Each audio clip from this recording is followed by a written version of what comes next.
ব্যবসায়ী এসে বলবে, ভাইয়া আপনি এই গরুটা ৬৫,০০০ টাকা দিয়ে কিনছেন।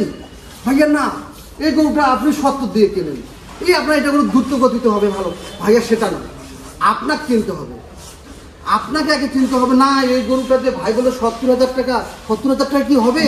তো গরুটা আপনি বিক্রি করবো কত, গরুটা খাওয়াবো কত? ভাই আপনাদেরকে আমি আর একটা জিনিস বলি, এই গরু যে আপনি দেখবেন যে আমি হাটে গিয়ে কোন গরুটা কিনবো, আমার কথাটা বুঝেন, যে আমি হাটে গিয়ে কোন গরুটা কিনবো। আপনি হাট গিয়েছেন, আপনার প্যাকেটে টাকা আছে, বিদেশি টাকা আপনাদের আসে, দেশে আসি বললেন না আমি 20টা গরু কিনবো। আপনি হাটে আপনাদের কাছে অনেক কিন্তু ব্যবসায়িক দাঁড়ালাম, তার সিন্ডিকেট ব্যবসায়ী, তারা আপনাকে দেখবে যে গরুটার স্বাস্থ্য হবে না ওই গরুটা আপনাকে আনিয়ে নিয়েছেন, আপনি কিন্তু খুশি মনে নিয়েছেন, ভাইয়া ওই গরুটার স্বাস্থ্য হবে না। গরু আপনাকে চিনতে হবে।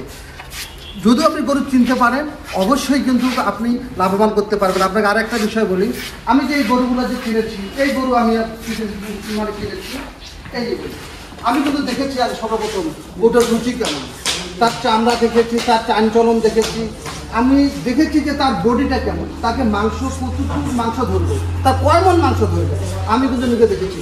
এখানে আমাকে আর একটা দালাল এসে বলবে, একটা ব্যবসায়ী এসে বলবে, ভাইয়া আপনি এই গরুটা ৬৫,০০০ টাকা দিয়ে কিনছেন। ভাইয়া না, এই গরুটা আপনি ৭০ দিয়ে কেনেন, এই আপনার এটা কোনো দ্রুত গতিতে হবে ভালো।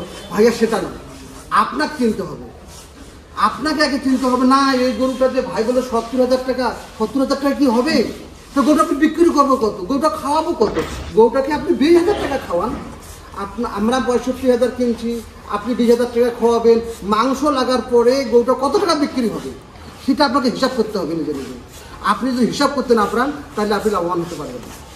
তাহলে আপনি যে পুঁজি নিয়ে আসছেন, বিদেশ থেকে টাকা নিয়ে আসছেন, জমি বিক্রি করছেন, জমি বন্ধক দিয়েছেন, তাতে কিন্তু আপনার এটা আসবে না, তাতে আপনার লস আসবে। তাহলে আপনার সবই চলে যাবে, ভাই আপনার ক্যাশও চলে যাবে।